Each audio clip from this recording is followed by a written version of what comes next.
दोस्तों शुरू करने से पहले डिस्क्लेमर कि वीडियो सिर्फ और सिर्फ एजुकेशनल पर्पस के लिए है, इन्वेस्टमेंट एडवाइस नहीं है। तो वीडियो को देखकर आप सीख सकते हो और इन्फॉर्मेशन को ले सकते हो। बाकी इससे पहले की वीडियो की बात करें तो एक वीडियो मैं अपलोड तो यूट्यूब पे कर चुका हूँ। 6 बजे वीडियो बनाया था, 6:30 बजे के आसपास अपलोड किया था, लेकिन अभी के समय बज चुके हैं रात के 10। लेकिन वीडियो चेकिंग में अटका हुआ है और इसको लेकर एक पोस्ट मैंने आपको किया था कि आप वेट करिएगा क्योंकि वीडियो थोड़ा सा लेट पहुंचेगा। लेकिन 10 बज चुके हैं, पता नहीं है कि वीडियो आज आपके पास में मिलेगा या कल आपको मिलेगा। तो दोनों वीडियोस आप देख लेना। शुरू करते हैं यूएस के बाजार के साथ में। देखिए सिचुएशन ठीक है, 236 पॉइंट्स ऊपर है, 0.50% के आसपास का जंप है। नेस्डे को देख लेते हैं तो यहाँ पे भी 60 बीपीएस की तेजी है। आगे चलते हैं, फैंग को देखते हैं तो फैंग में थोड़ी सी प्रॉफिट बुकिंग देखने को मिल रही है। और आगे चलते हैं और इसके अंदर आप सिंपली नोट कर सकते हैं कि हमेशा की तरह इस बार भी ईयर एंड की जो तेजी है वो बाजार में चल रही है। ईयर एंड की तेजी आपको बताइए, क्रिसमस में जो तेजी हमने देखी थी, पिछले 10 साल का डेटा हमने देखा, उसमें से 9 बार स्टॉक मार्केट ने अच्छा परफॉर्म किया है। लास्ट हफ्ता दिसंबर का, उसके 5 ट्रेडिंग सेशंस, जनवरी के 2 ट्रेडिंग सेशंस, टोटल मिला के 7 दिन मार्केट अच्छा करता है। और जो ट्रेडर्स होते हैं वो मार्केट की कॉल खरीदते हैं क्योंकि उनको ऐसा लगता है कि मार्केट अच्छा करेगा तो पैसा बनेगा। और इन्वेस्टर्स डेफिनेटली फोकस करते हैं उन कंपनीज के ऊपर जो शॉर्ट टर्म में चल जाए। बाकी ठीक है, अभी तो तेजी बन रही है, निफ्टी की सिचुएशन भी अच्छी है, देखते हैं कितना आगे मार्केट जाता है। साथ में आप देख सकते हैं कि एफआईएस ने तो चलो थोड़ा सा बेचा, 457 करोड़ की सेलिंग की है पिछले 3 दिन की बाइंग के बाद में। अब दोस्तों आते हैं कुछ इंपॉर्टेंट कंपनीज को लेकर, सेक्टर्स को लेकर और कुछ बड़ी खबरें हैं उसको लेकर। देखिए फर्स्ट न्यूज आती है डिफेंस को लेकर। डिफेंस की जो कंपनीज है उनके स्टॉक्स आज आपने देखे होंगे काफी अच्छा कर चुके हैं। और रीजन है इसके पीछे का कि डिफेंस की जो कंपनीज है, मतलब जैसे आप देख सकते हैं कोचिन शिपयार्ड है, जीआरएससी है, इन्होंने काफी अच्छा परफॉर्म किया। साथ में आप देखोगे तो यहाँ पे आपके पास में 3 रीजंस मेंशन होते हुए देखने को मिलेंगे, जिसमें से पहला रीजन है कि वैल्यू बाइंग देखने को मिली है आफ्टर रिसेंट फॉल। पिछले कुछ दिनों में काफी डिफेंस कंपनीज के स्टॉक्स नीचे आ चुके हैं, तो वैल्यूएशन काफी कंफर्टेबल हो चुकी है इन्वेस्टर्स के लिए। अब देखिए डिपेंड करता है कि कौन सी कंपनी की कितनी वैल्यूएशन है, कितनी ऑर्डर बुक है, तो वो चूज करना वो आपको आता है रिजल्ट देखकर। और अगर आप ट्रैक करो काफ़ी टाइम से तो आपके लिए काफ़ी आसान होगा। लेकिन अगर आप ट्रैक नहीं करो तो फिर इन्वेस्टर क्या करता है उसको भी अपन चेक कर लेता है आगे चल के। सेकेंड जो रीज़न है इसके पीछे का वो ये है जियोपॉलिटिकल फैक्टर। रशिया यूक्रेन की जो वॉर है उसके अंदर वापस वापस से इश्यूज शुरू हो चुके हैं, टेंशन शुरू हो चुकी है। उसकी वजह से डिफेंस कंपनी के स्टॉक्स रडार पे हैं। साथ में आप देख सकते हैं मैक्रो सपोर्ट सिग्नल यहाँ पे मिल रहे हैं। यूरोप ने बोल दिया है कि हम अग्री करते हैं लार्ज लोन देने के लिए यूक्रेन को। अब यूक्रेन ऑब्वियस से क्या करेगा, वेपन खरीदेगा, तो उसकी वजह से ग्लोबली डिमांड बढ़ेगी, एक्सपोर्ट बढ़ सकते हैं। तो वो एक रीज़न है यहाँ पे स्टॉक के चलने के पीछे का। साथ में अगर आप देखोगे तो डिफेंस का जो इंडेक्स है 3% के साथ में चल चुका है। स्टॉक्स कुछ 6% चले हैं, कुछ 7% चले हैं, कुछ 10% चले हैं, लेकिन जो इंडेक्स है ना वो 3% चला है। इंडेक्स में तेजी थोड़ी सी कम होगी, लेकिन गिरावट भी कम होगी। तो किसी को स्टॉक सिलेक्शन नहीं आता है या फिर उसको पता नहीं है कि डिफेंस में कौन सी कंपनी के पास में कितना ऑर्डर है, कितनी वैल्यूएशन है, कौन सी कितनी कंफर्टेबल है, टेक्निकल एनालिसिस करने में दिक्कत होती है, तो लोग क्या करते हैं डिफेंस के इंडेक्स को ही खरीद लेते हैं। ऑप्शन क्या है, म्यूचुअल फंड होते हैं, ईटीएफ होते हैं। अभी जैसे आप देखोगे तो आज ईटीएफ में बाइंग देखने को मिली है, इन्वेस्टर्स ने काफ़ी माल खरीदा और इसको ऊपर पहुंचा दिया 3.25% के साथ में। टेक्निकली हम देखते हैं कि अभी के समय कहाँ पे है। यहाँ पे सिंपली आप नोट कर सकते हैं कि ये पहले एक काफ़ी स्ट्रॉन्ग रेसिस्टेंस बना था। ऑपरेशन सिंदूर के समय काफ़ी अच्छे रिवर्सल्स यहाँ पे दिखे और उसके बाद में काफ़ी अच्छी तेजी हमने यहाँ पे देखी। टोटल 70-80% के साथ में इंडेक्स चला गया, स्टॉक्स ने काफ़ी अच्छे रिटर्न्स कमा के दिए। उसके बाद में तेजी ठंडी होती है, प्रॉफिट बुकिंग देखने को मिलती है और जो रेसिस्टेंस था वो सपोर्ट बनता है, उसके बाद में थोड़ा सा ऊपर जाता है।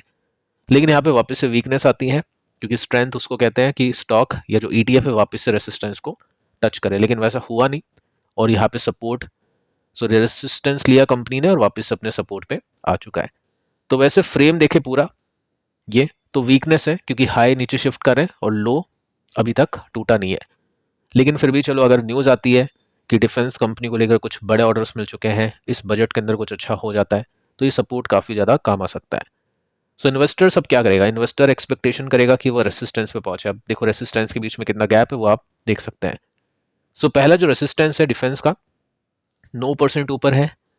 दूसरा जो रेसिस्टेंस है, जो फाइनल रेसिस्टेंस है, वो 20% ऊपर है। स्टॉक्स की बात करें तो कुछ कंपनीज के रेसिस्टेंस तो 100% ऊपर है, लेकिन वहाँ पे तेजी ज़्यादा होगी तो गिरावट भी ज़्यादा होगी, लेकिन यहाँ पे तेजी कम है तो गिरावट भी कम है। इसके बाद में देखिए दोस्तों, आगे चलते हैं। आईपीओ को लेकर अभी के समय इन्वेस्टर्स काफ़ी ज़्यादा एक्टिव है। रिटेल इन्वेस्टर्स की मोस्टली बात कर रहा हूँ। देखिए, एक कंपनी है जिसका नाम है गुजरात किडनी। डे वन का रिस्पॉन्स आप देखो, सॉलिड रिस्पॉन्स है, काफ़ी शानदार रिस्पॉन्स है। बुक किया है 1.5 टाइम्स स्ट्रॉन्ग रिटेल इंटरेस्ट को लेकर। सो 1.5 टाइम्स सब्सक्राइब हो चुका है डे वन पे। अगर मैं रिटेल इन्वेस्टर्स का इंटरेस्ट दिखाऊं तो यहाँ पे आप देख सकते हैं मोस्ट इंटरेस्ट लिया है रिटेल इन्वेस्टर्स ने 5 गुना सब्सक्राइब करके। अब मैं इतना शॉक क्यों रहा हूँ? क्योंकि दोस्तों यहाँ पे जीएमपी नहीं है। जीएमपी आप देखोगे तो जस्ट 6% का है। इससे पहले का डेटा अगर आप देखोगे, 19 दिसंबर से पहले का डेटा देखोगे तो 0 था, कोई पैसा इसमें नहीं बन रहा था। लेकिन जैसे जीएमपी 8 हुआ तो रिटेल इन्वेस्टर ने सोचा कि चलो जो मिलता है ले लो, क्योंकि मार्केट के अंदर तो पैसा बनाना काफ़ी टफ है। आईपीओ के अंदर पैसा बन जाए तो ठीक है, लेकिन ये जीएमपी घट के 6% पे पहुंच चुका है। सो गुजरात किडनी में ऐसा नहीं हो कि इन्वेस्टर्स की किडनी मुंह में आ जाए। अगर ये गिरते गिरते 0 पहुंच गया, माइनस पे पहुंच गया, तो वो रिस्क फैक्टर है। बाकी इन्वेस्टर्स ने रिस्क लिया है।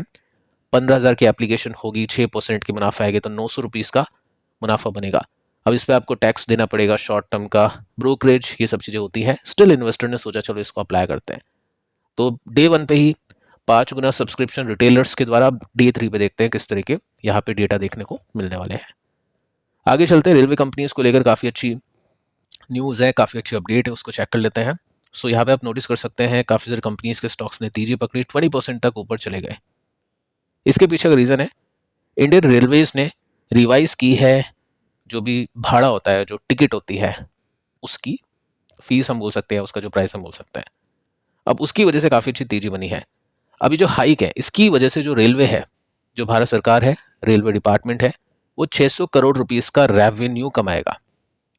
अब ये प्रॉफिट ही मान लो 80-90% प्रॉफिट ही है, क्योंकि ये जो हाइक की है इसकी वजह से सरकार कोई खर्चा तो करेगी नहीं, तो ऑब्वियसली जो भी पैसा आएगा वो सीधा प्रॉफिट के अंदर आएगा।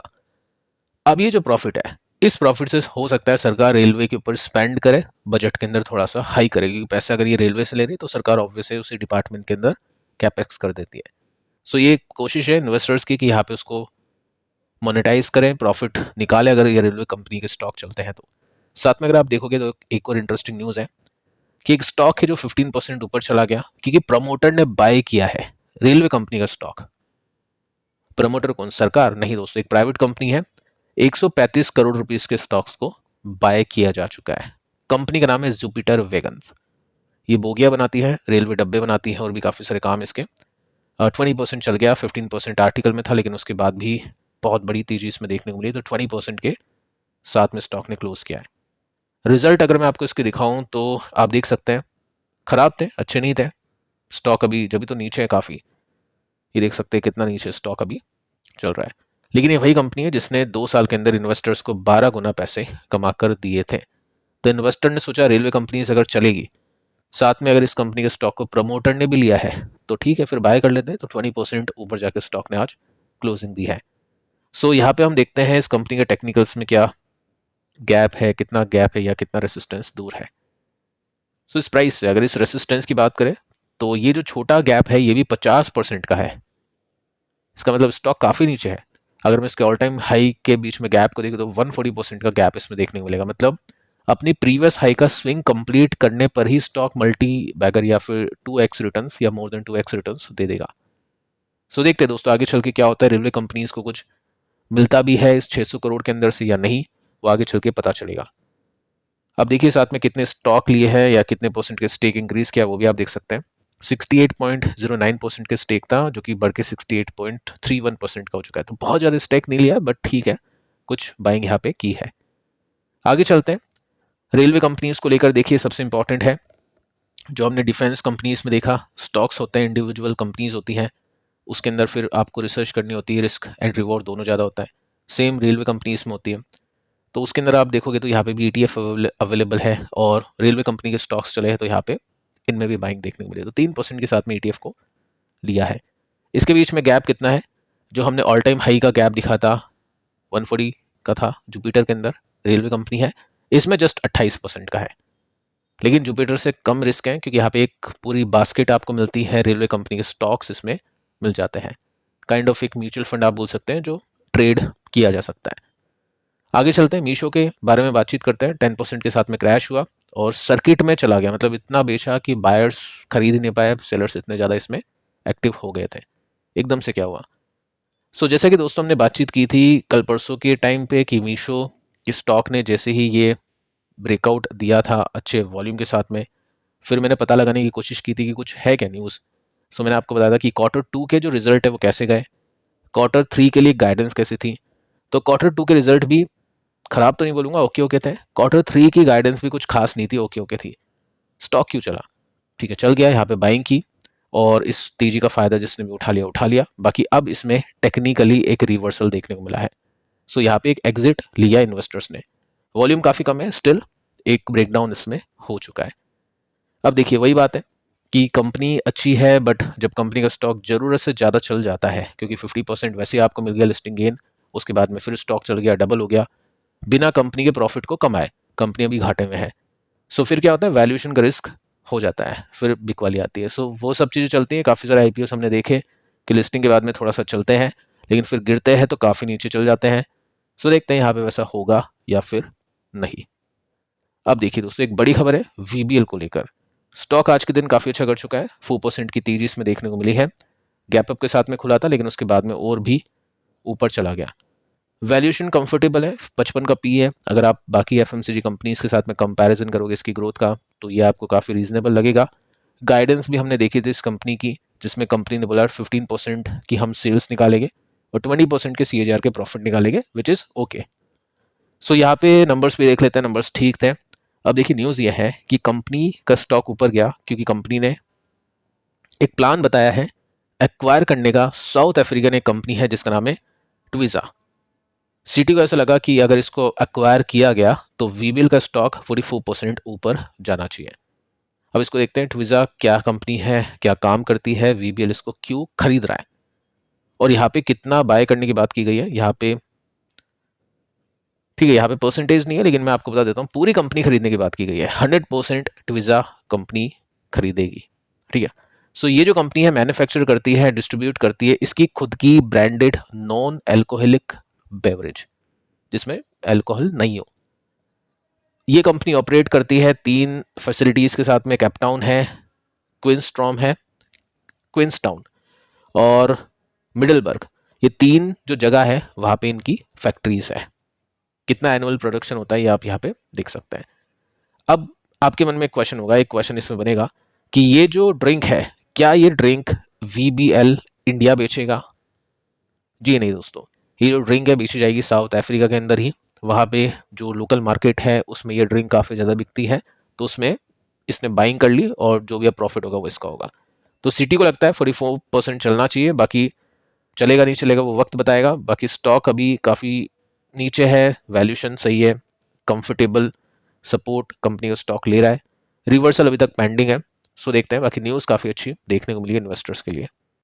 फिलहाल दोस्तों इस वीडियो में इतना ही। पिछले वीडियो को आप देख लेना, पता नहीं आज मैं इसको पोस्ट कर पाऊंगा या फिर नहीं। कल ओपन मार्केट के अंदर हुआ तो ये दोनों वीडियोस शायद आपको मिल जाए। अभी पॉसिबल हुआ तो मैं अभी इसको पोस्ट कर दूंगा। फिलहाल इतना ही, मिलते हैं कल, तब तक के लिए शुभ रात्रि।